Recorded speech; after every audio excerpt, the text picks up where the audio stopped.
Hello बच्चों, कैसे हैं आप सभी लोग। स्वागत है आपका फिर से हमारे नए लेक्चर में। मैथमेटिक्स का जैसे कि आपका कंटिन्यू में चल रहा था और हमने लास्ट लेक्चर में आपको पढ़ाया था। लास्ट लेक्चर में आपका लेक्चर नंबर 9 हुआ था। जिस लेक्चर नंबर 9 में हमने आपको क्या स्टार्ट किया था, डाटा हैंडलिंग। तो डाटा हैंडलिंग में आपने आपको सब कुछ बताया कि डाटा क्या है और डाटा की क्या ज़रूरत है, डाटा कैसे इस्तेमाल होता है और क्यों इस्तेमाल होता है किस चीज़ के लिए इस्तेमाल होता है। तो ऐसा क्या काम है कि डाटा के बगैर कोई काम नहीं हो पाएगा। और बिल्कुल सच बात है कि डाटा के बगैर आज की इस दुनिया में कोई भी काम पॉसिबल नहीं है। अगर आपके पास डाटा है तो आपके पास इंफॉर्मेशन है, और अगर आपके पास इंफॉर्मेशन है तो आप कुछ भी कर सकते हैं। जैसे कि बहुत सारे एग्जाम्पल हमने आपको बताया कि काउंसलिंग भी एक बहुत इम्पोर्टेंट रोल प्ले करता है आपका किसमें, डाटा में।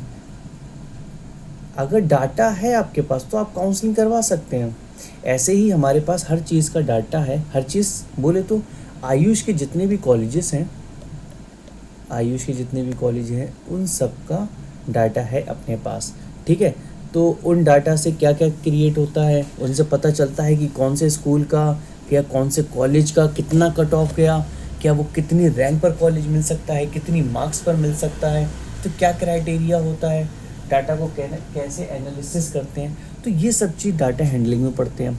तो बेटा ये बहुत ज़्यादा इंपॉर्टेंट हो जाता है आपके नीट काउंसलिंग में।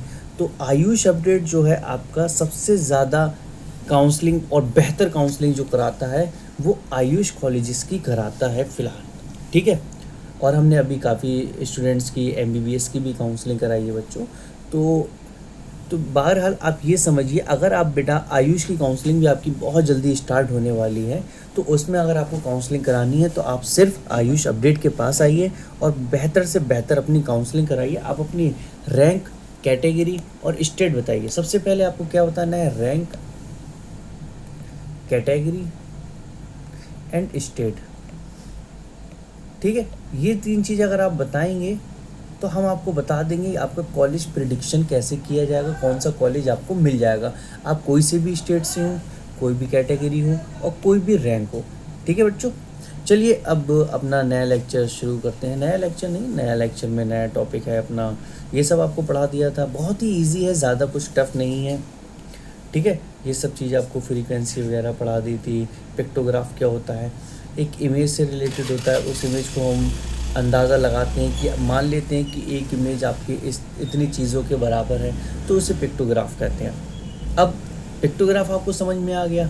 ठीक है सर, पिक्टोग्राफ समझ में आ गया, तो बार ग्राफ की बात कर लेते हैं। बार ग्राफ क्या होता है, बार ग्राफ आपका ये होता है, जैसे कि आप ये समझिए बच्चों, बार ग्राफ को हम क्या बोलते हैं, दंड आलेख इसको हिंदी में बोला जाता है। Bar graph is a graphical representation of data using rectangular bars of equal width. मतलब इसमें हम रेक्टेंगुलर बार यूज करते हैं किसमें, डाटा रिप्रेजेंट करने के लिए। जैसे कि बेटा आपकी कोडिंग होती है, कोडिंग की हमें इतनी नॉलेज नहीं है, लेकिन हम आपको बता दें कुछ इस तरीके से उसमें लिखा रहता है, पता नहीं क्या क्या रहता है, तो बहुत सारी चीज़ें उसमें बनी रहती हैं, है ना। तो उस हिसाब से इसको कोडिंग बोलते हैं। ये अपनी एक लैंग्वेज है, पाइथन अपनी लैंग्वेज रहती है, उसके बेसिस पे या आपकी C++ लैंग्वेज रहती है, ये जो भी है, मतलब उसके बेसिस पे वो सब उनकी अलग लैंग्वेज रहती है, डाटा रहता है, तो वो उसको एक रिप्रेजेंटेशन है। ठीक है, जैसे कि चाइनीज़ की अलग लैंग्वेज रहती है, वो इस तरीके से कुछ ना कुछ लिखते हैं। अब बेटा हमें आती तो नहीं है, लेकिन थोड़ी बहुत लिखनी आती है, आप इसको पता कर लेना हमने क्या लिखा है। तो इस तरीके से कुछ ना कुछ लिखते हैं। ठीक है, तो ऐसे भी उनका क्या है, ये रिप्रेजेंटेशन। तो हर चीज़ को समझने के लिए कुछ ना कुछ हम रिप्रेजेंट करते हैं। जैसे कि हमने ये बना दिया, तो इसका क्या मतलब हो गया सर, इसका मतलब हो गया कि आप एक घर की बात कर रहे हैं। हाँ बच्चों, बिल्कुल सही बात है, मतलब हम एक घर की बात कर रहे हैं, ये हमने बना दिया। अरे सर आप एक सूरज की बात कर रहे हैं, ठीक है, ये नदी निकाल दी, ये रास्ता निकाल दिया। तो ये क्या है, आपका रिप्रेजेंटेशन। ये एक्चुअल में घर नहीं है, ना ये एक्चुअल में सूरज है और ना ये एक्चुअल में नदी है, ये क्या है, बस एक रिप्रेजेंटेशन। तो आप समझ जाएंगे। तो इसी तरीके से बार ग्राफ का भी रिप्रेजेंटेशन होता है। सॉरी बच्चों, दंड आलेख में आंकड़ों को समान चौड़ाई, बल आयताकार डंडों द्वारा प्रदर्शित किया जाता है। ठीक है, बार ग्राफ में डिफरेंट कैटेगरीज को बार के थ्रू रिप्रेजेंट किया जाता है। बार की हाइट या बार की लेंथ वैल्यू को शो करती हैं, जैसे कि एक्स एक्सिस क्षैतिज कैटेगरीज यूजली शो करता है। ठीक है, मतलब अगर हम बार ग्राफ बनाएंगे तो ये आपकी एक्स एक्सिस होती है, ये आपकी वाई एक्सिस हो गई। ठीक है सर, तो ये कुछ ना कुछ रिप्रेजेंट करेगा, ये भी कुछ ना कुछ रिप्रेजेंट करेगा। मान लीजिए ये मान लीजिए कुछ ना कुछ रिप्रेजेंट कर रहा है, आपकी लेंथ रिप्रेजेंट कर रहा है, और ये आपकी हाइट रिप्रेजेंट कर रहा है, कुछ भी हो सकता है। तो वाई एक्सिस, ठीक है, फ्रीक्वेंसी वैल्यू शो करता है, फ्रीक्वेंसी वैल्यू शो करेगा। स्केल पैमाना रहता है आपका, हर यूनिट कितनी वैल्यू रिप्रेजेंट करता है ये बताना है। हर यूनिट, जितनी भी आपकी यूनिट है वो कितनी वैल्यू प्रेजेंट करता है, यही बताना रहता है हमें ग्राफ पे। समझ रहे हो बच्चों? जैसे कि हम आपको एक एग्जांपल दें, हमने ये एक पॉइंट रख दिया, अब ये पॉइंट रख दिया तो इसको हम इस तरीके से ऐसे देखेंगे तो ये यहाँ पर कुछ ना कुछ रिप्रेजेंट कर रहा हूँ। मान लो 1 2 3 4 पॉइंट होगा, 4 सेंटीमीटर कुछ होगा, यहाँ पर कुछ हाइट रहेगी, मान लीजिए 3 हाइट आ रही है। तो इस तरीके से ये आपका रिप्रेजेंट कर रहा है ये वाला पॉइंट, किस पे? बार ग्राफ पे। तो बार ग्राफ आपको बनाना सिखाए जाते हैं, स्कूल में आपने सीखे होंगे। इस तरीके से आपके बॉक्सेस रहते हैं उसमें, ठीक है, ये कुछ बॉक्सेस रहते हैं, हर बॉक्स के अंदर 10 लाइनिंग रहती है, हर लाइनिंग के अंदर इस तरीके से 10 रहते हैं। हाँ सर, ये तो कुछ देखा देखा लग रहा है बेटा, वही है बार ग्राफ। बार ग्राफ जो आपका चार्ट रहता है, जो पेपर रहता है, वही है ये। ठीक है, एक्चुअल डाटा को रिप्रेजेंट करता है टीटम। ग्राफ का सब्जेक्ट बताता है, ये क्या क्या बताता है? ग्राफ का सब्जेक्ट बता रहा है, रिप्रेजेंटेशन कर रहा है, डाटा को रिप्रेजेंट कर रहा है, टाइटल है, बार है। रियल लाइफ एग्जाम्पल की अगर हम बात करें तो एक स्कूल में डिफरेंट सब्जेक्ट को चूज़ करने वाले स्टूडेंट, मतलब स्कूल एक ही है आपका, लेकिन उसमें जो बच्चे हैं वो अलग अलग सब्जेक्ट चूज़ कर रहे हैं।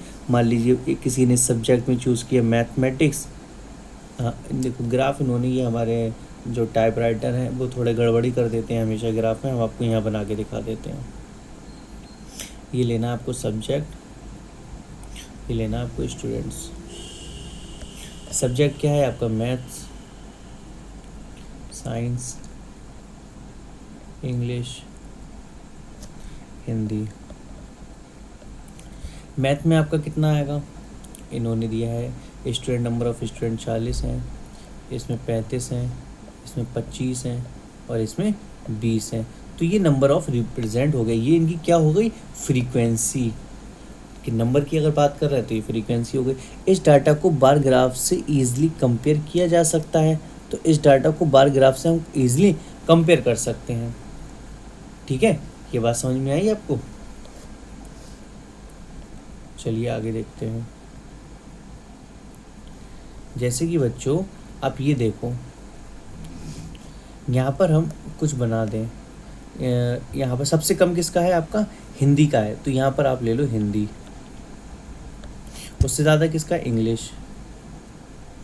फिर क्या है आपका? साइंस। तो ऐसे ही आप ले लेते हैं। तो हिंदी में आपका कितना नंबर, ये हम ले लेते हैं 10 20 30 40, मैक्सिमम 40 है। तो हिंदी में आपका कितना नंबर है? 20, तो ये पॉइंट आ गया।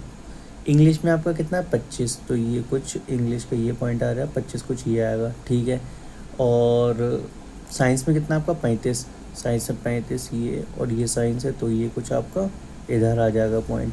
ठीक है, मैथ में कितना है आपका? 40, मैथ यहाँ ले लो, मैथ में कितना आपका? 40, तो ये पॉइंट आपका कुछ ऐसे आ जाएगा। तो ये जो आपका ग्राफ बनना है, ये देखो, ये कुछ ग्राफ बना। तो इस तरीके से जब हम इसको रिप्रेजेंट करेंगे, बच्चा, तो ये कुछ आपका इस तरीके से आ रहा है। तो ये एक क्या हो गया? ये आपका सब्जेक्ट और ये आपके मार्क्स। तो हमने ग्राफ पे इसे रिप्रेजेंट कर दिया। तो यही होता है बार ग्राफ रिप्रेजेंटेशन। ये आपका एग्जाम में क्वेश्चन नहीं आएगा, ये है ना। एग्जाम में आपका क्या आएगा? ग्राफ बन के आएगा। आपको ग्राफ बनाने की ज़रूरत नहीं, क्योंकि आपका MCQ बेस्ड क्वेश्चन पेपर आएगा। तो वो बता देंगे कि इधर सब्जेक्ट लिख देंगे, इधर नंबर लिख देंगे, तो आपको बताना होगा कि उसमें कितना मार्क्स है। अगर आया तो इतना टफ क्वेश्चन आने की ज़रूरत नहीं, ज़रूरत की क्या मतलब, वो इतना टफ क्वेश्चन आपके लेवल पे नहीं देंगे, ठीक है बच्चों। लेकिन आपको समझ में आना चाहिए, अगर आप सीख रहे हैं तो आपको ये चीज़ें आनी चाहिए, ठीक है। तो इसी तरीके से उन्होंने बता दिया, जैसे कि यहाँ पर आपको समझाया है। सॉल्ट एग्जाम्पल 1 मैथ में 40 हैं, साइंस में आपके 30 हैं, तो डिफरेंस कितना हो गया इनका 10। एग्जाम्पल 2 इंग्लिश में 25 हैं, तो इनका डिफरेंस कितना हो गया 10। एग्जाम्पल 3 मैथ में 40 हैं, साइंस में 20 है, तो इंग्लिश में 20 है, तो टोटल कितना हुआ 90। तो ये डाटा को हम किसी भी तरीके से रिप्रेजेंट कर देते हैं। बहुत ही आसान खेल है बच्चों। देखो आपको क्वेश्चन कैसे आएंगे हम बस वो बता रहे हैं आपको। ये सब चीज़ें इतने ये डीप लेवल की बातें हो गई, ये सब आपसे बिल्कुल नहीं पूछेगा, बिल्कुल भी नहीं पूछेगा बच्चों, बिल्कुल नहीं पूछेगा। हाईएस्ट वैल्यू मैथ की कितनी है 40, लोएस्ट कितनी है इंग्लिश में। तो क्या कहना चाह रहे हैं, स्केल 1 अगर एक यूनिट को हम 5 स्टूडेंट मान लें, अगर बार की हाइट 8 यूनिट है, तो ये कितने हो जाएंगे आपके 40 स्टूडेंट, यानी कि एक यूनिट आपका 5 स्टूडेंट बराबर है। एक यूनिट में आपके 5 स्टूडेंट आते हैं, ठीक है। जैसे कि आप ये समझो, आपकी ट्रे होती है, अंडों की ट्रे होती है, हम उसको एक यूनिट बोल दें, एक यूनिट बोल दिया हमने। अब उसके अंदर अंडे कितने आते हैं बच्चों, 30 अंडे आते हैं ना, तो एक यूनिट में कितने अंडे हुए 30x हुए ना। तो ऐसे ही हमने यहाँ पर एक रिप्रेजेंटेशन ले लिया, एक यूनिट तो उसमें बराबर 5 स्टूडेंट। अब हम कहते हैं कि वो 8 यूनिट है, तो कितने स्टूडेंट हो गए 8 गुणा 5 40 स्टूडेंट। तो ये सब बेटा एक रिप्रेजेंटेशन है। क्या है, रिप्रेजेंटेशन। तो हम किसी भी चीज़ को किसी भी तरीके से रिप्रेजेंट कर सकते हैं। जैसे कि आपने किसी न किसी चीज़ को अपना, हो सकता है आपकी कोई बात हो या कुछ हो, तो आपने उसको एक सिंबॉलिक फॉर्म में कुछ ना कुछ लिखा हो, है ना। जैसे कि मैं कभी अपने कोई भी सिंबॉलिक वगैरह लिखूँ या कुछ भी करूँ, तो अब मैं देखो बच्चों आपको एक जादू दिखाता हूँ। जैसे यहाँ पर आपका क्या लिखा हुआ है, स्केल का क्या इम्पोर्टेंस है, तो मैं इसको ऐसे लिख सकता हूँ, स्केल का क्या इम्पोर्टेंस है। मैं इसको उल्टा लिख सकता हूँ बच्चों, ये मुझ में काबिलियत है, ये आप देख रहे हैं, मैंने बिल्कुल उल्टा लिख दिया। अब आप इसी चीज़ को मिरर में देखना, तो आप बिल्कुल देखेंगे अरे ये तो सीधा सीधा दिखेगा, अरे सर ये टैलेंट कहाँ से लिया है। तो यही एक रिप्रेजेंटेशन है। कोई अगर मेरा कुछ पढ़ना चाहेगा तो वो इसको नहीं समझ पाएगा, लेकिन मैं लिख सकता हूँ इसको, ठीक है। तो ये अपना अपना रिप्रेजेंटेशन होता है, आपने बनाया हो, लेकिन आपने डाटा हैंडलिंग पहले नहीं पढ़ा था, तो आपको रिप्रेजेंटेशन नहीं पता। अब आपको समझ में आया कि रिप्रेजेंटेशन भी कोई चीज़ होती है। अच्छा, हम जो चीज़ आज तक रिप्रेजेंट कर रहे थे, तो वो रिप्रेजेंटेशन में ही आती है। मतलब देखो बच्चों, आप भी लाइफ में जो कुछ भी कर रहे हो वो सब स्टडी है, सब कुछ स्टडी है। आप कुछ सुन रहे हो, आप कुछ देख रहे हो, आप कुछ पढ़ रहे हो, आप कुछ लिख रहे हो, ये सब टाइप्स हैं किस चीज़ के, आपके पढ़ने के, आपके सीखने के, ठीक है। चलिए आगे बढ़ते हैं। बार ग्राफ क्या होता है आपको बता दिया गया है। ये आपके प्रैक्टिस क्वेश्चन है, ये हमारे बहुत अच्छे जो टाइप राइटर हैं बहुत अच्छा आप लोगों के लिए कर देते हैं। हम सब उन चीज़ को देते हैं, वो अच्छे से सब चीज़ आपको बना के दे देते हैं। ये आपका प्रैक्टिस क्वेश्चन है बच्चों, होमवर्क में करके आने हैं। पहला क्वेश्चन बार ग्राफ क्या होता है बता दिया आपको। एक्स एक्सिस या वाई एक्सिस का यूज़ क्या है, क्या यूज़ है, रिप्रेजेंटेशन, बात खत्म। तीसरा क्या है, स्केल का क्या इंपॉर्टेंस है। स्केल से भाई हम मेज़र करते हैं ना बच्चों। अरे सर होमवर्क का क्या मतलब हुआ जब आंसर ही खुद बताना है, तो या तो होमवर्क मत दो, अच्छा होमवर्क दे रहा हो तो आंसर मत बताओ। चलो 1 यूनिट 5 स्टूडेंट 60 यूनिट 7 5 35, ठीक है। गिवन डाटा से हाइट और लोएस्ट वैल्यू आइडेंटिफाई करो, खत्म। गिवन डाटा से हाईएस्ट और लोएस्ट वैल्यू आइडेंटिफाई करो। जैसे कि यहाँ हमने आपको बताया, जो हाईएस्ट वैल्यू है उसको बाद में रखो और जो लोएस्ट वैल्यू है उसको पहले रखो, तो आपका रिप्रेजेंटेशन बहुत आसानी से हो जाएगा। और जब आप हाईएस्ट और लोएस्ट वैल्यू को मेज़र नहीं करोगे, सही से नहीं देखोगे, तो आपको रिप्रेजेंटेशन में बच्चों बहुत दिक्कत आएगी। इसलिए सबसे पहले आपका क्या काम होना चाहिए, हाईएस्ट और लोएस्ट वैल्यू को पकड़ो, उसको देखो और उसको सीखो और फिर रिप्रेजेंट करो, सिंपल। चलिए आगे बढ़ते हैं। लेवलेट, लेवलेट आ गया आपकी पढ़ाई का। Bar graph interpretation, interpretation of the bar graph, दंड आलेख की व्याख्या करनी है। दंड आलेख बार ग्राफ की क्या करनी है, इंटरप्रिटेशन करनी है। ये क्या होती है, व्याख्या आपको पता ही होगी किसी का, मतलब आप उसको इंटरप्रेट करो, मतलब अच्छे से समझाओ, बताओ और उसको रिप्रेजेंट करो, यही इसका मतलब हो गया। चलिए आगे देखते हैं। बार ग्राफ को रीड करके, देखो ये बच्चों हमने कितना अच्छा एक्सप्लेनेशन आपके सामने लिखा है। ये ऐसा लिखा है कि आपको बहुत ही अच्छे से चीज़ें समझ में आ जाए, याद हो जाए। लैंग्वेज पे मत जाइए ज़्यादा कि सर नहीं प्रॉपर इंग्लिश में ही चाहिए मेरे को, नहीं सर प्रॉपर हिंदी में चाहिए। बेटा मुद्दा है कि आपको चीज़ें समझ आनी चाहिए। अगर ये देखो, हमने बच्चों से पूछा था कि आपको नोट्स कैसे चाहिए, हम इंग्लिश में प्रोवाइड कर रहे थे, तो बच्चे कुछ बोल रहे थे नहीं सर हमको हिंदी में भी चाहिए।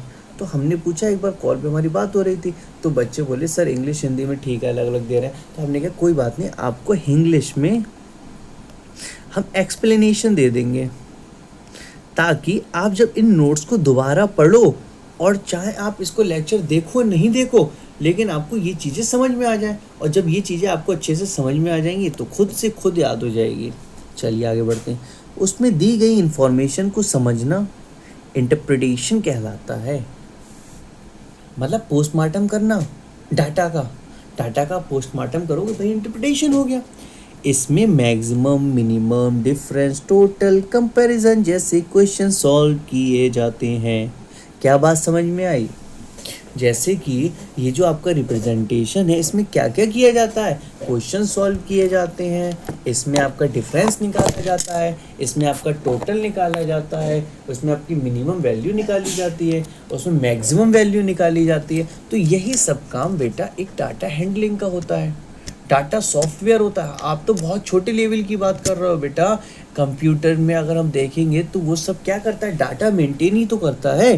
डाटा सॉफ्टवेयर, बड़े बड़े सॉफ्टवेयर होते हैं जो डाटा को मेंटेन करते हैं, और बहुत सारी बड़ी बड़ी कंपनियों में इन सब की जॉब निकलती है कि आपको सिर्फ किस चीज़ का डाटा मेंटेन करना है, आपको सेल्स का डाटा मेंटेन करना है, कितनी सेल्स हुई।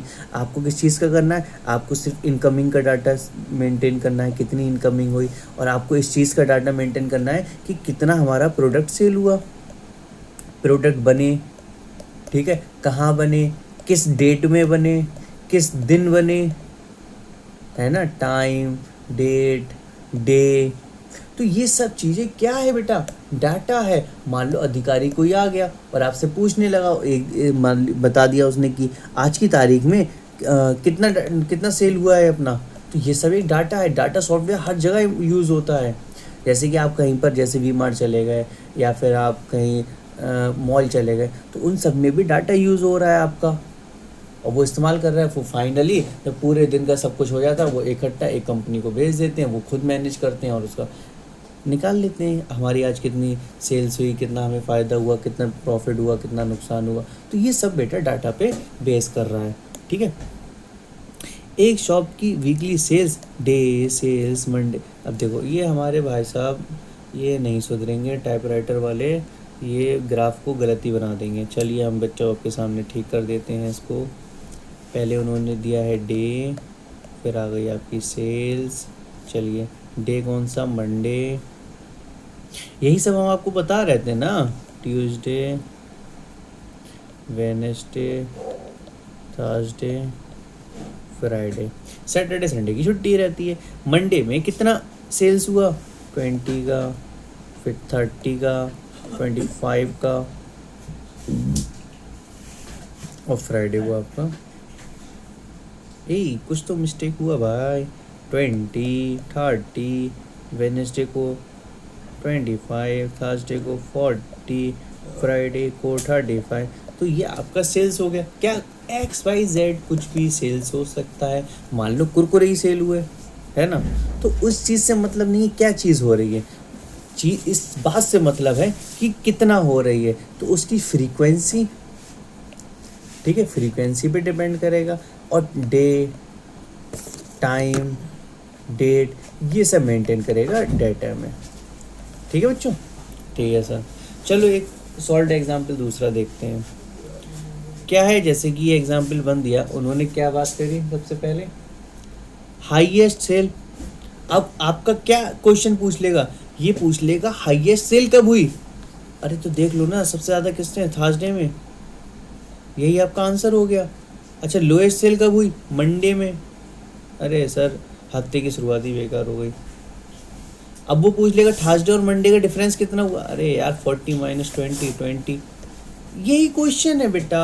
अब वो पूछ लेगा कि ट्यूसडे और वेडनेसडे में टोटल कितना सेल हुआ, तो ऐड कर दो 30 + 25 55। तो सिंपल है ना। हाईएस्ट वैल्यू को आइडेंटिफाई करो, चलो लोएस्ट वैल्यू को आइडेंटिफाई करो, ये आपका क्वेश्चन। हाईएस्ट और लोएस्ट का डिफरेंस निकालो, क्वेश्चन। दो गिवन कैटेगरीज का टोटल निकालो, ये भी आपका क्वेश्चन हो गया। कंपैरिजन करो, सब कुछ आपको सॉल्व एग्जाम्पल में अभी हमने आपको समझा दिया। ठीक है, ठीक है सर, ठीक है सर, मज़ा आ गया सर। ये तो बहुत आसान है सर। अरे आसान तो है, लेकिन पढ़ने से पहले आपको टफ था ना। पढ़ने के बाद तो सब चीज़ आसान हो जाती है। मन से आप पढ़ोगे तो सब चीज़ आपको समझ आएगी और आसान लगेगी। और जब चीज़ आसान लगने लगती है तो मज़ा आने लगता है, मज़ा आने लगता है तो चीज़ें आपको याद होने लगती हैं। तो इसीलिए जब आप मन से पढ़ाई करेंगे, ध्यान से पढ़ाई करेंगे, तो आपको सब चीज़ आपके दिमाग में घुसेगी अच्छे से। ठीक है, लेवल 9। अरे सर इतनी लेवल बना के लाए हो, टेबल तो बहुत टफ, ईजी है। हमको तो लग रहा था कि बहुत टफ होगा। तो कोई बात नहीं बेटा, चीज़ों को समझो। डबल बार ग्राफ क्या होता है? डबल मतलब दो, बार ग्राफ मतलब दंड आलेख। कैसे करेंगे डेफिनेशन? डबल बार ग्राफ एक ही जगह में दो सेट ऑफ डाटा का कंपेयर करने के लिए यूज होता है। नहीं आई बात समझ में?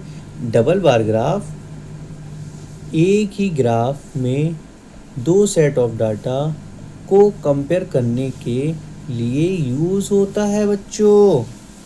आ गई बात समझ में? हाँ सर समझ में तो आ गई, लेकिन सर एक्सप्लेनेशन तो दे दो। देखो बच्चों, बिना एक्सप्लेनेशन के तो हम आगे बढ़ते ही नहीं है। बिना एक्सप्लेनेशन के हम आगे कैसे बढ़ जाएंगे?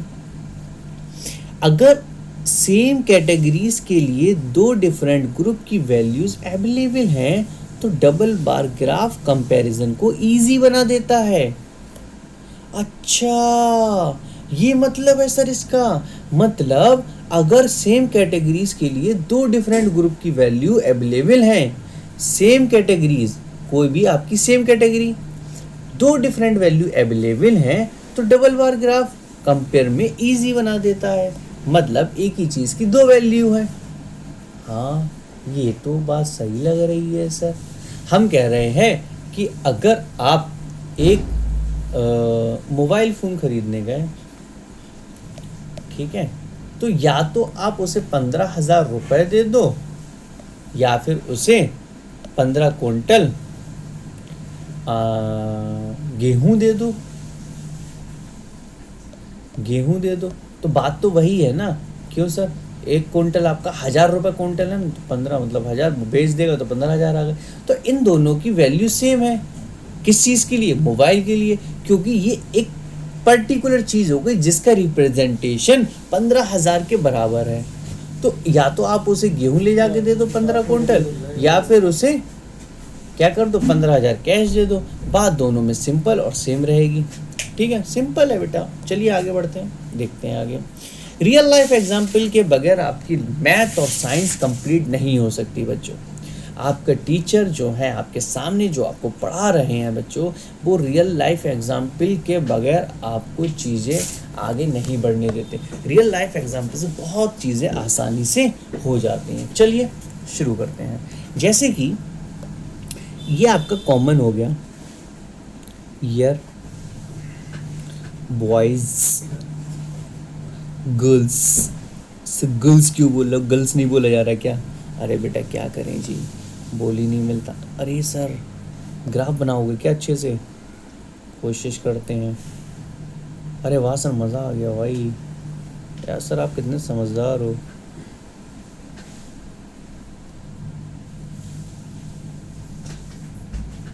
अरे ये तो मैंने सोचा ही नहीं था। ये आपने भी नहीं सोचा होगा। हाँ।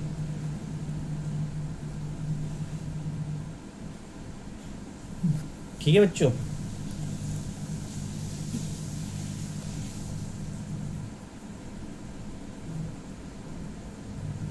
कितना बढ़िया चार्ट बना दिया तुम्हारे सर ने। हाँ सर, समझदार तो लगते हो थोड़े बहुत। चलो ईयर क्या है, 2024, ठीक है।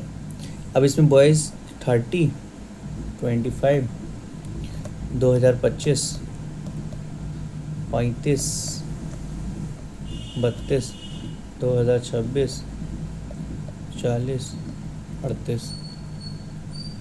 हर ईयर के लिए 2 बार होंगे, एक बॉयज़ और एक गर्ल्स का, एक बॉयज़ का और एक गर्ल्स का। किसमें? हर ईयर के लिए। मतलब क्या हुआ, अगर चलिए एग्जाम्पल लेते हैं, 2024 में बॉयज़ 30 हैं, गर्ल्स 25 हैं, तो इनका डिफरेंस कितना हो गया। वो आपसे पूछेंगे कि 2025 में गर्ल्स एंड बॉयज़ का डिफरेंस, गर्ल्स एंड बॉयज़ का डिफरेंस कितना हो गया। सर 2025 में हमने ग्राफ देखा था, 2025 में 35 और 32 हैं, ठीक है। तो गर्ल्स कितनी है, 35 और ये 32, तो इनका डिफरेंस तो सर 3 आ गया। हाँ ठीक है सर। 2024 में देखना, 24 में सर डिफरेंस कितना होगा, 24 में देखे जाए तो 30 और 25 है, 30 और 25 है, यानी कि सर 5 हो गया। अच्छा, तो ये जो 5 आ रहा है, ये क्या आ रहा है। अरे बेटा डिफरेंस आ रहा है, यही तो है क्वेश्चन, कुछ अलग थोड़ी है। सर 2023 में क्या होगा, हम कह रहे हैं डिफरेंस नहीं, एडिशन बताओ। अरे तो ऐड कर लो भाई, 2026 में 40 और 38 को जोड़ दो, 40 प्लस 38, 40 दूनी 80, तो ये कितना हो गया, 78। ऐसे जोड़ा करो बच्चे, यार मज़ा आ गया सर। चलिए, कितने आसान आसान क्वेश्चन है। एग्जाम्पल समझ में आ गया आपको 1, एग्जाम्पल 2 भी आपको समझ में आ गया, एग्जाम्पल 3 भी आपको समझ में आ गया। एग्जाम्पल 4 में क्या कह रहा है, 2024 से 26 में इंक्रीज़ कितना हुआ। अरे यार 2024 में 38 थे, 25 इसमें रह गए, तो 13 रहे ना, ठीक है। तो 2024 में गर्ल्स की 24 से 26 में कितना इंक्रीज़ हुआ, तो 24 में गर्ल्स कितनी थी, 25, और यहाँ रही 38, तो इनका डिफरेंस वगैरह निकाल लो, कितना इंक्रीज़ हो गया। समझ में आ रहा है बच्चों। हाँ ठीक है सर, समझ में आ रहा है सर। ठीक है बच्चों, तो ये चीज़ आपको बहुत अच्छे से समझ में आ गई। कोई डिफरेंस का पूछे तो आप डिफरेंस बता देना, सम का पूछे तो सम बता देना। मेनली यही है, वो आपको एक ग्राफ बना के देंगे, उसमें से पूछ लेंगे इन दोनों का क्या रहेगा, इन दोनों का एवरेज क्या रहेगा, इन दोनों का मीन मोड मीडियन, ये भी आपको पढ़ाया जाएगा। तो ये सब क्वेश्चन आसान है, आपको सिर्फ फ्रीक्वेंसी और डाटा वो आपको दे देंगे, और फिर आपको कुछ नहीं करना है, उसमें प्लस माइनस गुणा भाग यही चीज़ें रहेंगी, और आपके डाटा का आंसर आ जाएगा। प्रैक्टिस क्वेश्चन, जैसे कि हमारा नियम है बच्चों, बगैर प्रैक्टिस क्वेश्चन के हम आगे नहीं बढ़ते हैं। और मैथमेटिक्स में सर की प्रैक्टिस के साथ साथ बच्चों को भी प्रैक्टिस बहुत ज़रूरी रहती है। तो ये होमवर्क आपके लिए बहुत ही ज़्यादा इम्पॉर्टेंट है। ये आप ज़रूर बच्चों घर पे आप क्लास करने के बाद इस चीज़ को ज़रूर अटैम्प्ट करें, ठीक है। इस चीज़ को आप अटैम्प्ट नहीं करेंगे तो कोई मतलब नहीं रहेगा, ठीक है। और बाकी हम ऐसा करेंगे, आपका 15 अगस्त को सुबह 10 बजे क्लास आपकी प्रीमियर रहेगी, सारे बच्चे उसमें लाइव रहना। आपके लिए हम साइंस के क्वेश्चंस उसमें प्रैक्टिस कराएंगे, ठीक है। अभी तक जितना पढ़ाया जा चुका है। ओके बच्चों, समझ में आ गई बात, ठीक है। चलिए आगे बढ़ते हैं। डबल बार ग्राफ क्या होता है बता दिया सर, कितनी बार बताओगे, एक ही चीज़ पढ़ाते रहोगे क्या है, और कुछ आता नहीं है क्या आपको। अरे बेटे ऐसी बातें करोगे अपने मास्टर के साथ, नहीं करना। शुरू से आपको सब कुछ पढ़ाते आ रहे हैं, और बीच में जब दोबारा चीज़ आपको रिवाइज करा रहा है तो ऐसे कह रहे हो कि एक ही चीज़ पढ़ाते रहो, जल्दी जल्दी पढ़ाओ। गलत बात है, कोई बात नहीं। जेंजी लोग हो आप, अपने उस्ताद से। चलो आगे बढ़ते हैं। डबल बार ग्राफ क्या होता है, मेन मालूम है आपको। डबल बार ग्राफ में का मेन पर्पस क्या है आपको मालूम है। 2024 में बॉयज़ और गर्ल्स का डिफरेंस निकालो। हाँ ठीक है, निकाल लेंगे भाई, फ्रीक्वेंसी तो दो, कोई बात नहीं, ऊपर जो एग्जांपल दिया है उसी की निकाल लेना, ठीक है। 25 का टोटल निकालो, 24 से 26 तक की गर्ल्स इंक्रीज निकालो, सिंपल, ख़त्म, और कुछ नहीं है इसमें। आगे देखते हैं, फ्रीक्वेंसी डिस्ट्रीब्यूशन क्या होता है, आवृत्ति वितरण, फ्रीक्वेंसी डिस्ट्रीब्यूशन। तो परिभाषा क्या है इसकी। अरे सर परिभाषा ही पढ़ा रहा हो मैथमेटिक्स में, बढ़िया टीचर हो सर आप। जब किसी डाटा को उसकी डिफरेंट वैल्यू और उनकी फ्रीक्वेंसी के साथ एक टेबल के रूप में व्यवस्थित किया जाता है तो उसे फ्रीक्वेंसी डिस्ट्रीब्यूशन कहते हैं। देखो अभी तक जो हम आपको ये बना के दिखा रहे थे, ये पूरा ग्राफ इतना अच्छा आपके सामने पूरा चार्ट बना के दिखाया, ये क्या है? ये फ्रीक्वेंसी डिस्ट्रीब्यूशन ही है बेटा। मतलब आपको ग्राफ में दिखा दिया, आपको पाई चार्ट बना के दिखा दिया। हाँ सर, रॉ डाटा को डायरेक्टली, रॉ डाटा आपको समझ में आता है, जो चीज़ अरेंजमेंट में नहीं हो। जैसे कि हमने आपको कह दिया कि क्लास में 10 से लेके 25 साल तक के बच्चे हैं। अरे सर 10वीं क्लास में 25 साल का बच्चा, कैसी झूठी झूठी बातें कर रहे हो सर। 12 से 16 18 तक के बच्चे हैं हमारी क्लास में। अरे सर हम तो अपनी एज से भी आधी बता रहे हैं, कोई बात नहीं। तो कोई 12 साल का है, कोई 12.5 साल का है, कोई 13 साल का है, कोई 15 साल का है, कोई 15.5 साल का है, कोई पौने 16 साल का है। पौने 16 कैसे ले जाएंगे? 15.75। तो ये सब ये क्या है? आपका रॉ डाटा। अब इसको एक अरेंजमेंट के साथ लिख लो, मिनिमम टू मैक्सिमम। अरे सर बोलना भी नहीं आता आपको, क्या पढ़ाओगे? असेंडिंग ऑर्डर में लिख लो, डिसेंडिंग ऑर्डर में लिख लो। तो ये आपका क्या हो गया? अरेंजमेंट। तो ये जब अरेंजमेंट में आपने लिख दिया तो ये आपका रॉ डाटा नहीं रहेगा। रॉ डाटा कब तक रहेगा? जब तक आपका उल्टा सीधा पड़ा है। हाँ ठीक है। रॉ डाटा को डायरेक्टली देखने पर इंफॉर्मेशन समझ में नहीं आए, कभी कभी डिफिकल्ट होता है, इसलिए सेम वैल्यू को काउंट करके एक टेबल में बनाई जाती है ताकि वो आसानी से समझ में आ जाए। जब वो समझ में आ जाएगी तो वो आपका रॉ डाटा ईजिली नहीं रहेगा। इस टेबल में value, observation, mark, frequency, real life example देखो। एक टीचर ने 10 स्टूडेंट के मार्क्स रिकॉर्ड किए, ठीक है, 10 20 डी, ठीक है, ये 10 स्टूडेंट के मार्क्स रिकॉर्ड होगा। इस डाटा को फ्रीक्वेंसी टेबल में अरेंज करो। अरे सर अभी करके देता हूँ, इसमें क्या बड़ी बात है?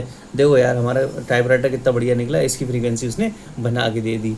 टीचर से डरता है ना, इसलिए टीचर और स्टूडेंट की फ्रीक्वेंसी बना के दे रहा है। 10 में कितनी है?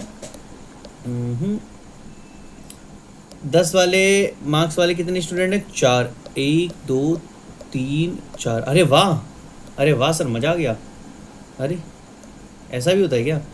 20 वाले कितने बनाए? नहीं 3, 1 2 3। हाँ सर ठीक है। अरे ये तो सही दे रहा है सर आपका टाइपराइटर समझदार हो गया, हमें तो ऐसा लग रहा। अच्छा 30 वाले देखो, 1 2, अरे 30 के बस 2 ही हैं। 40 का एक ही 6। तो ये क्या हो गया? ये आपका एक टेबल हो गया, ये एक अरेंजमेंट हो गया। और जब ये अरेंजमेंट हो गया, अच्छे से समझ में आ गया। देखो बच्चों मैं अपने साइन दिखाऊंगा आपको, ऐसे साइन करता हूँ मैं, ये आपको समझ में ही नहीं आएगा। और ऐसे मेरे फादर साइन किया करते थे, क्योंकि मैं अपनी उनकी मार्कशीट पे उनकी साइन करके ले जाता था। जब भी टीचर कोई नोट कर लिख के देता था तो मैंने उनके साइन सीख लिए थे, और यही साइन मैंने अपने बना लिए। अब इसको कॉपी पेस्ट करके मेरे बैंक खाता खाली मत कर देना, तुम बहुत तेज़ हो सभी लोग। चलो आगे बढ़ते हैं। अब डाटा को रीड करना बहुत इजी हो गया। हाँ डाटा को रीड करना बहुत इजी हो गया। अब 10 नंबर वाले 4 लोग हैं, 20 नंबर वाले आपके 3 लोग हैं, 30 नंबर वाले आपके 2 हैं, 40 नंबर वाले एक है। एक टॉपर एक ही रहेगा। टॉपर, ये कौन है? टॉपर। टॉपर। चलो एग्जाम्पल 1 की अगर हम बात करें, डाटा ये दिया है, वैल्यू ये दी है, फ्रीक्वेंसी ये दी। अरे यार निकाल लोगे यार, कितनी आसान चीज़ें हैं, क्या सर बार बार वही एग्जांपल वगैरह दिए जा रहा है। डाटा ये दी है, फ्रीक्वेंसी ये दी है, इन सबको सॉल्व कर लेना, ठीक है। ग्राफ बना के लाना आप सभी को, हर चीज़ को नहीं बताऊंगा मैं। हाँ बार बार वही सेम चीज़, आपको एक ही एग्जांपल को कई बार समझाना। चलो सर कैसे नहीं समझाओगे, ऐसे कैसे नहीं समझाओगे, बता दे रहे हैं। अपने अम्मा अब्बा से शिकायत कर आपकी अगर सही से नहीं पढ़ाया तो। ये रहा आपका होमवर्क, ये क्या रहा आपका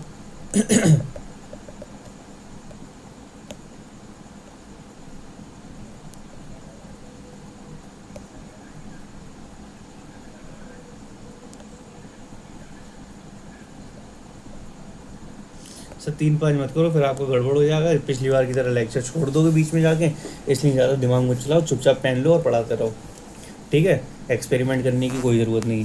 फ्रीक्वेंसी डिस्ट्रीब्यूशन क्या होता है? और ज़्यादा एक्सपेरिमेंट करने की ज़रूरत है तो इसे मिटा दो अगर समझ में नहीं आ रहा तो। ये चीज़ सही है।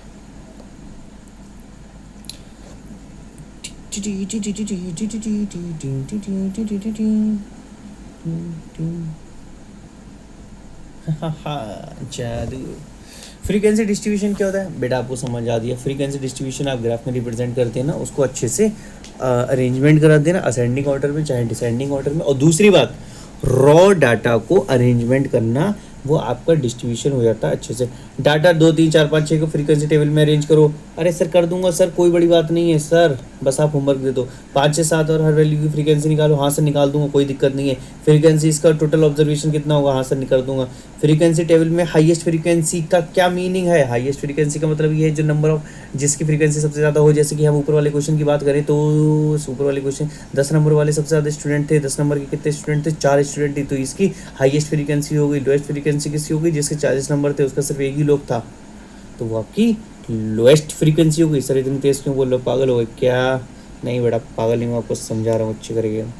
लेवल 11 की बात करें तो ग्रुप डाटा। ग्रुप डाटा क्या होता है आपका, मतलब पहले आपने सिंगल डाटा पढ़ा, फिर आपने डबल पढ़ा, अब आप ग्रुप पढ़ेंगे। वाओ, अरे सर आप तो बड़ी सीक्वेंस के साथ चल रहे हो, बहुत अच्छे से समझा रहे हो, कैसा इतना पढ़ा रहे हो जी, हमारे एग्जाम में आएगा भी? अरे बेटा ज़रूर आएगा, हाँ बेटा आएगा।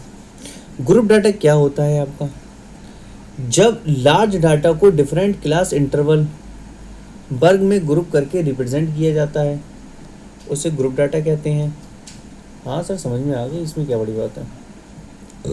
रियल लाइफ एग्जांपल, अगर 500 से 100 स्टूडेंट्स के मार्क्स इंडिविजुअली लिखे जाएं तो टेबल काफ़ी लॉन्ग हो सकती है। हाँ ये तो बात है, इंडिविजुअली सबके नाम लिखे जाएं तो बहुत टेबल बड़ी हो जाएगी। तो हम ऐसे लिख लेंगे जैसे कि 40 नंबर में बच्चों के नाम लिख लेंगे, 45 मार्क्स में कितने बच्चे हैं उनके नाम लिख देंगे, तो ऐसी टेबल अपनी छोटी हो जाएगी और आसान हो जाएगी। और दूसरा हम ये तरीका लिख सकते हैं कि 0 से 10 के बीच में कितने लोग हैं, 10 से 20 के बीच में कितने हैं, 20 से 30 के बीच में कितने। तो ये डाटा का अरेंजमेंट है बेटा, हम कुछ नहीं सीख रहे, हम क्या सीख रहे हैं, अरेंजमेंट सीख रहे हैं।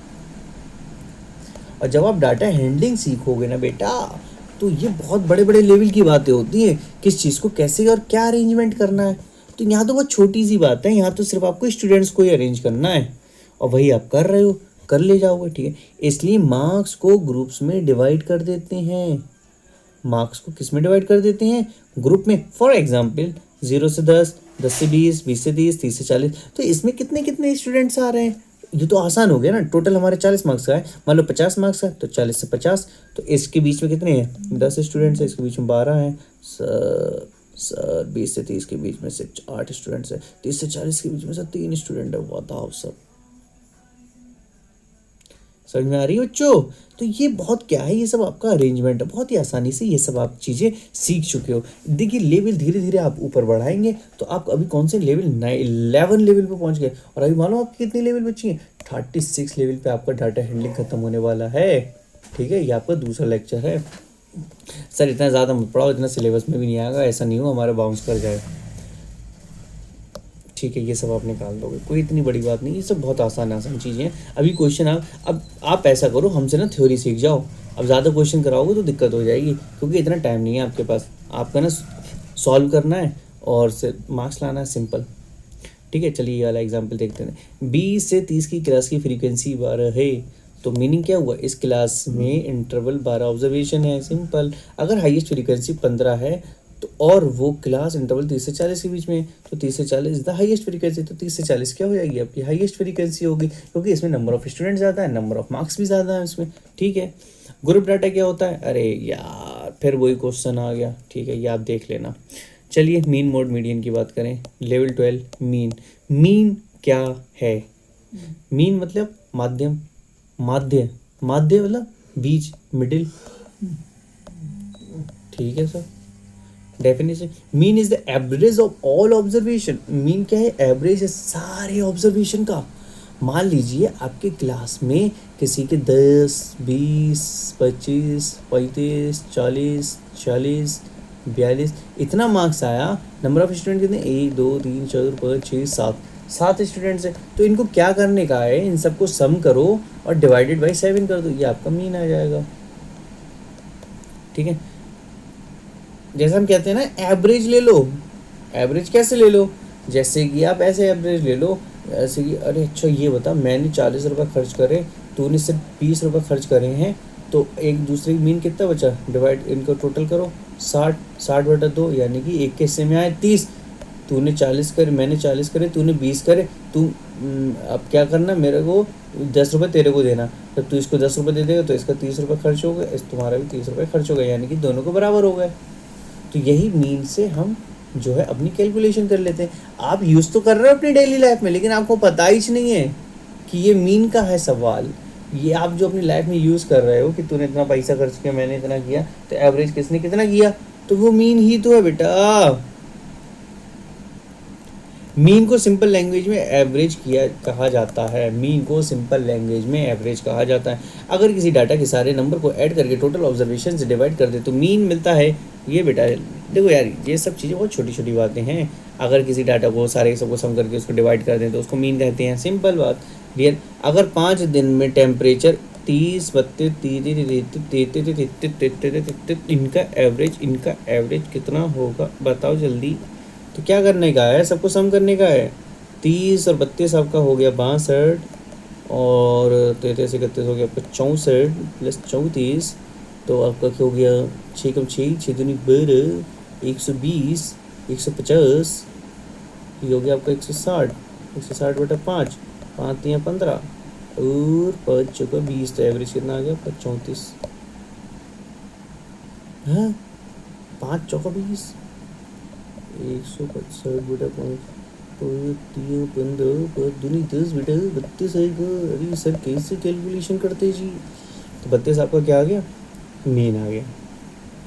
देखो एक आसान तरीका बताऊँ मुझे आपको, ये सब अगर समझ में नहीं आता आपको तो ये देखो 30 लिखो, 32 लिखो, 31 लिखो, 33 लिखो, 34 लिखो। अब ऐसा करो, जैसे कि 34 तो हो नहीं सकते क्योंकि ये हाईएस्ट है, और लोएस्ट भी नहीं हो सकता क्योंकि बीच में 32 31 33 है। तो अब क्या करो मालूम है, मालूम क्या करने का, इससे एक नंबर निकालो, इसको दे दो, तो ये हो गया आपका 32, ये भी हो गया आपका 32। अब इसमें से आप क्या करो, इसमें से 2 4 इसमें से आप निकालो, कितना निकालोगे, इसमें से आप निकालो 2 निकालो, तो 2 निकालोगे इसमें से, तो ये कितना बचा 32, और ये 2 दे दो तुम इसे, तो ये कितना हो गया 32। तो 32 32 32 32 32 क्या आ गया आपका एवरेज आ गया। ऐसे भी सॉल्व कर सकते हो। तो ये थोड़ा सा जब आप बहुत सारे क्वेश्चन सॉल्व कर ले जाओगे तब आपको समझ में आएगा, है ना। 5 10 15 इसका मीन निकालना, निकाल लोगे, ठीक है। एग्जाम्पल 3 ये है, इसका आपको मीन निकालना होगा। एग्जाम्पल 4 ये सब आप कर ले जाओगे बहुत आसान। नंबर ऑफ ऑब्जर्वेशन ये सब आप कर ले जाओगे, कोई दिक्कत नहीं है। स्टूडेंट्स के मार्क्स से नहीं है, ये तो कर ले। क्वेश्चन या आपका प्रैक्टिस क्वेश्चन आ गया, ये ज़रूर आपको होमवर्क में करके आना है, ये आपको होमवर्क में कंपलसरी करके आना है, ठीक है।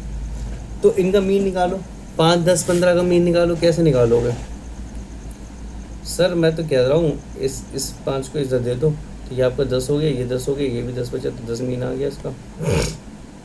ये 4 है, 8 है, 12 है, 16, तो सबसे कम नहीं हो सकता, सबसे ज़्यादा नहीं हो सकता। तो या तो आपका 8 होगा या 12 होगा, इनके आसपास होगा। तो क्या करो सर, इसको 8 ही रहने दो, इसको जो है 4 इसको दे दो, 4 इसको दे दो, तो ये कितना हो गया आपका,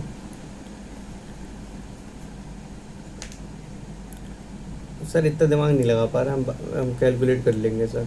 12 + 12 + 16 ये 36, 36 4 40/4, तो 10 आ जाएगा आपका, इसका मीन आ जाएगा सर।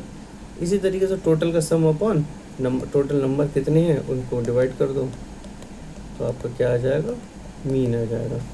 चलिए मीन अब आपको समझ में आ गया। मीन क्या है, कुछ नहीं है, बस एक एवरेज है। मीन को आप याद रखो किस चीज़ से, एवरेज से याद रखो। Mean is nothing but average, mean is nothing but average. Mean कुछ नहीं है सिवाय एवरेज के। चलिए आगे बढ़ते हैं। सर मीडियन क्या है, मीडियन माध्यिका। अच्छा सच बता रहे हो सर, अरे बेटा मैं तो सच ही बता रहा हूँ। तो डाटा को असेंडिंग या डिसेंडिंग ऑर्डर में अरेंज करने के बाद मिडिल वैल्यू को मीडियन कहते हैं। अच्छा ये बात है क्या, अच्छा अच्छा अच्छा। डाटा को असेंडिंग या डिसेंडिंग ऑर्डर को अरेंज करने के बाद मिडिल वैल्यू को क्या कहते हैं, मीडियन कहते हैं, ठीक है। मीडियन फाइंड करने से पहले डाटा को प्रॉपर ऑर्डर में अरेंज करना कंपलसरी है। हाँ, मीडियन फाइंड करने के लिए आपको प्रॉपर ऑर्डर में अरेंज जरूर करना पड़ेगा। मीडियन को फाइंड करने से पहले डाटा को प्रॉपर ऑर्डर में अरेंज करना कंपलसरी है। अगर ऑब्जर्वेशन की नंबर ऑड है तो एक मिड वाली वैल्यू होती है। क्या लिखा है इसमें? अगर ऑब्जर्वेशन नंबर ऑड है तो एक मिडिल वैल्यू होती है। ठीक है, अगर ऑब्जर्वेशन की नंबर इवन है तो दो मिडिल वैल्यू की एवरेज मीडियन होती है। अच्छा, एग्जाम्पल देखो सर, ये चीज़ तो कुछ अच्छी समझ में आ रही है, ऐसा लग रहा है कुछ नया सीखने को मिलेगा आज। बिल्कुल बच्चों, देखो 5 स्टूडेंट की एज, ये आपका क्वेश्चन हो गया। 5 स्टूडेंट की एज है 12, 14, 13, 15, 11। ठीक है, अरेंज कर दिया इसने हमने 11, 12, 13, 14, 15। तो मिडिल एज कितनी हो गई? 13। ठीक है, तो देयरफॉर 13 क्या हो गया आपका? मीडियन। और अगर चलो ऑड ऑब्जर्वेशन की बात करते हैं, ये आपका इवन ऑब्जर्वेशन हो गया क्वेश्चन। 3, 5, 7, 9, 11, मिडिल वैल्यू कितनी है? 7। ये आपका क्या हो गया? मीडियन। एग्जाम्पल 2, 2, 4, 6, 8, 10, 12। तो इसमें मीडियन क्या हो गया? पहली बार तो अरेंज करो सही से, सही है अरेंज तो है। तो 8 क्या हो गया? 2, 4, 6, ये करके ये हो गया आपका 8 मीडियन वैल्यू, मीडियन हो गया। इवन ऑब्जर्वेशन में क्या होता है? अब आपका हो गया 2, 4, 6, 8। अब इसमें बीच के वैल्यू क्या है? इन दोनों के सम का डिवाइड, 10/2 यानी कि 5 होगा। तो 5 इसका मीडियन हो जाएगा। देखो, तो 5 इसका मीडियन हो गया। एग्जाम्पल 4, ये क्या है? 5, 2, 4, हाँ पहले इसको अरेंज करो, 2, 4, 5, 8, 10। तो इसका मीडियन क्या हो जाएगा? 5। एग्जाम्पल 5 क्या कर रहा है? 10, 20, 15, 25, 30, 10 अरेंज सही नहीं है, तो 10, 15, 20, 25, 30, 35। तो इन दोनों के एवरेज का सम कर दो। 20 और 25 कितने होगा? 45/2। तो 22.5। तो मिडिल वैल्यू क्या आ गई आपको? 20 और 25 आ गई। पॉइंटों में भी आप आंसर निकाल सकते हो, कोई दिक्कत वाली बात नहीं है। आप सर 2 क्वेश्चन कराते हो, होमवर्क में ज़्यादा दे देते हो। तो बेटा हम आपको वही देते हैं जो आपको समझ में आ जाता है। इसका मीडियन निकाल दोगे, मीडियन निकाल दोगे, अरेंज करके मीडियन निकालो। ठीक है, मीडियन निकालो, मीडियन करने से पहले अरेंज करना ज़रूरी होता है। ख़त्म। सही बात है। हाँ हाँ, सही बात है, बिल्कुल सही बात है। मोड क्या था? Mean, mode, median, mean mean mean mean mean mean median, median, mode. M3 series. Sir BMW की बात मत दिलाओ सर, हम बहुत बड़े फ़ैन हैं BMW के। आइए अपने मास्टर से बड़े वाले फ़ैन हो क्या? अरे सर आपकी क्या है, आप तो सुनते ही नहीं हो सर। मोड क्या हो? बहुलक। बहुलक क्या होता है आपका? Mode. Definition, the observation that occur most frequently in data is called the mode. मतलब जो नंबर ऑफ, जिस चीज़ का नंबर सबसे ज़्यादा आता हो वो आपका मोड होता है। जो वैल्यू डाटा में सबसे ज़्यादा बार रिपीट होती है उसे बहुलक कहते हैं, मतलब मोड कहते हैं। मोड फाइंड करने के लिए बस ये देखना होता है कि कौन सी वैल्यू मैक्सिमम टाइम रिपीट होती है। देखो बच्चों, ये जो हम इतने अच्छे अच्छे नोट्स बना के आपके लिए लाए हैं ना, ये इतने फ़ायदेमंद है आपके लिए। आप ऐसा समझियो, मतलब मज़ा आ जाएगा आपको। समझ रहे हो ना आप? तो बहुत ज़्यादा फ़ायदेमंद है आपके लिए ये सारे नोट्स। तो इसमें आपको साफ साफ समझ में आ गया। अगर हम सिर्फ आपको ये नोट्स ही प्रोवाइड कर दें ना, तो सब चीज़ें आपको समझ में आ जाएगी कि आपका जो मोड होता है वो क्या होता है, जो सबसे ज़्यादा नंबर में पाया जाने वाला, यही तो लिखा है और यही नोट्स की खासियत होती है। रियल लाइफ एग्जाम्पल की अगर हम बात करें तो इसको पहले तो अरेंज करना सीखो। अरेंज करो, 7 लिख गया, फिर 7, फिर क्या है आपका 8 8 8 8, 4 बार 8 है, फिर क्या है आपका 9 10। तो इसमें मोड क्या हो जाएगा आपका 8। नंबर टाइम्स क्या है सबसे ज़्यादा? 8 है। और इसका मीन कैसे निकालेंगे? इस टोटल का सम करो, नंबर कितने लिख दो, 4 5 6 7 8 अपॉन 8 कर देना। तो ये आपका क्या आ जाएगा? मीन। मोड क्या हो जाएगा? बीच का टर्म देखो, 1 2 3 4। अरे तो 8 8 क्या हो जाएगा आपका? मीडियन। तो मोड कितना हो गया 8। अब इसमें कितना हो जाएगा मोड सबसे ज़्यादा 3 हो जाएगा। सर पहले तो अपना पेन चेंज कर लो, तमीज़ सीख लो सर पढ़ाने का, ब्लैक पे ब्लैक पढ़ा रहे हो। ठीक है बेटा सॉरी। एग्जाम्पल 2 1 2 तो इसमें क्या हो जाएगा आपका 2 हो जाएगा क्योंकि सबसे ज़्यादा बार तो हुआ। एग्जाम्पल 3 में इसमें मुझे 5 दिखाई दे रहा है, 5 हो जाएगा। सर इसी वाले 5 पे क्यों क्लिक कर, अरे बेटा वो ऐसे ही कर दिया। एग्जाम्पल 6 से इसमें सबसे ज़्यादा मुझे 20 दिखाई दे रहा है, तो 20 हो जाएगा बेटा। एग्जाम्पल 5 इससे मुझे, अरे ये तो कॉम्प्लिकेटेड हो गया, 2 भी है 3 भी है। 2 और दोनों इक्वल फ्रीक्वेंसी से आए हैं, देयरफॉर डाटा हैज़ 2 मोड, तो इसका डाटा 2 मोड हो जाएगा। अच्छा 1 2 3 4 5 इसमें क्या मोड होगा, कोई मोड नहीं होगा। नंबर ऑफ रिपीटेशन किसी का ज़्यादा नहीं है। मोड क्या है इसका 3 आ जाएगा। मोड क्या है इसका 5 आ जाएगा। इसका मोड क्या है 2 20 20 20 इसका मोड क्या है 20। क्या एक डाटा में 2 मोड हो सकते हैं, यस। अभी हमने एग्जांपल देखा, ये रहा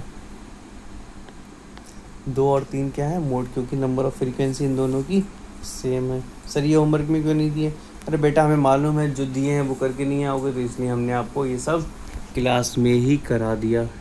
समझ में आ रही है बच्चों? हाँ सर समझ में तो आ रही है। ठीक है सर चलिए आगे बढ़ते हैं। Level 15 statics. ये बेटा आपका नया चैप्टर शुरू हो गया, स्टैटिक्स मीन मोड मीडियन, समझ रहे हो आप? ये अभी हम आपको ओवरव्यू पढ़ा रहे हैं क्योंकि डाटा हैंडलिंग पढ़ा रहे थे, तो इसको आप हम थोड़ा सा आपको डीपली भी थोड़ा बहुत पढ़ा देंगे। ठीक है बच्चों, ये आपकी ऐसा समझो कंप्लीट पीडीएफ है।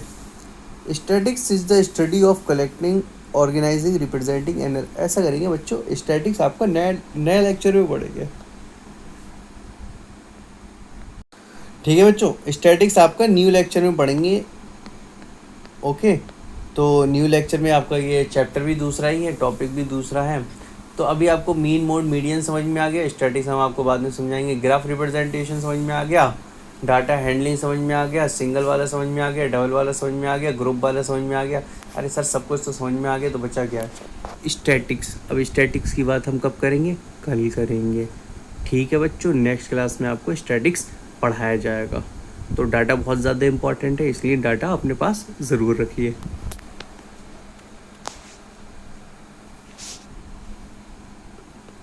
सर हमारे पास तो हमारे फ़ोटोज़ और वीडियोस का डाटा है। अरे बेटे वो डाटे की बात नहीं कर रहे, हम मैथमेटिक्स के डाटे की बात कर रहे हैं। तो इसमें आपको लेक्चर आगे से पढ़ाया जाएगा। फ़िलहाल आपको पढ़ाया जा चुका है, आपको लेक्चर नंबर 9 पहले हुआ था आई थिंक, और ये आपका लेक्चर नंबर 10 है। हम देख सकते हैं ऊपर लेक्चर नंबर 9 आपको पढ़ाया गया था, ये आपका लेक्चर नंबर 10 था। अब लेक्चर नंबर 11 आपका शुरू करेंगे हम आपके नेक्स्ट लेक्चर में। हाँ सर इतना तो हमें मालूम है, नेक्स्ट लेक्चर में लेक्चर नंबर 11 ही होगा। तो लेक्चर 11 आपका नेक्स्ट लेक्चर में शुरू हो जाएगा। ओके बच्चों, थैंक यू सो मच।